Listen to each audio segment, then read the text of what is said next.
Dobrodošli še z moje strani, se jaz ne bi kaj preveč pleteničil glede tega.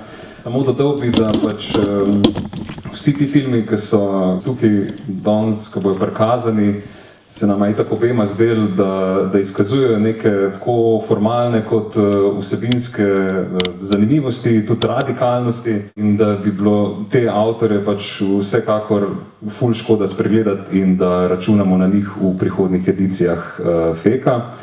Po koncu projekcije pa sledi tudi pogovor z avtorji, ki so tukaj prisotni.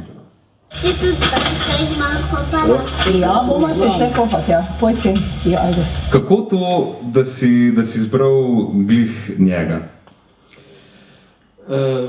Ker sem na računalniku našel arhivske posnetke, ki jih je moja mama naredila 10 let nazaj in sem se odločil takoj, da bom posnel. Ja. To je v bistvu bilo tudi moje vprašanje, se pravi kombiniranje teh arhivskih posnetkov, to praviš, da so 10 let stari, s tem, ko si najbrž ti dedka snemal, kako je potekalo to kolažiranje, to dajanje tega skupaj, tega materiala? Ja, jaz sem te posnetke pogledal in pol sem tako že si ustvaril scenarij v glavi, kar bi pasalo katerem posnetku in sem pol tisto po scenariju na morju posnel in potem zmontiral. Ja.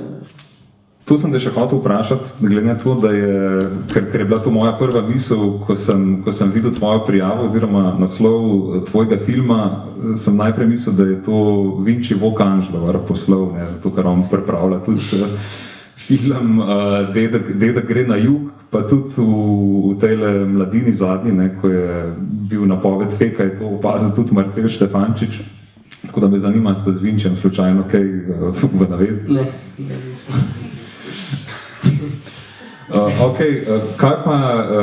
Kaj pa za naprej? Ja, zdaj imam ene posnetke, že 1 leto stari, ki sem jih lansko leto naredil je en performer, Oli Kulik, bil v Mariboru, je bil na rezidenci in hočem nekaj z tega zmontirati skupaj, čeprav že dolgo trajam. Kak performer je to? Performer Oleg Kulik, to je svetovno znan ruski performer.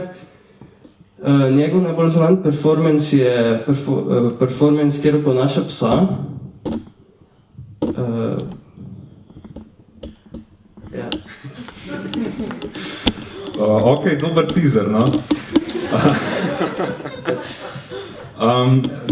Jakob, še enkrat čestitke, mislim, da si tudi tako eden najmlajših režiserjev, ki smo jih na Feku zavrteli, tako da se veselimo tudi posnetkov oziroma filma o tem performerju, če bo to naslednja stvar, kaj boš naredil. Hvala vam.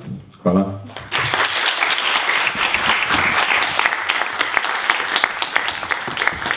Dober večer vsem. Moje ime je Andrej Antonič.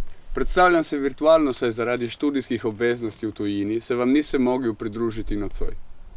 Film My Felt Screened Out It Was Quite Electric je bil ustvarjen v obdobju karantene in zasnovan na občutku človeške odtujenosti do resničnosti in opetavanja več stajn obstoja, ki jih doživlja protagonist. Vsaj na začetku smo karanteno doživljali na konfuzen način, zaradi nasičenosti in nasprotujočih si informacij. V filmu smo to želeli uprizoriti, saj protagonist ustvari svoj virtualen svet, iz katerega ne najde izhoda. Počutim se počaščen, da je bil film sprejet na festivalu in je to velika spodbuda za bodočnost. Rada bi se zahvalil žiriji festivala, festivalu samemu, z vsemi, ki so se potrudili, da bi nastal v tem kompleksnem obdobju. Želim vam lep večer.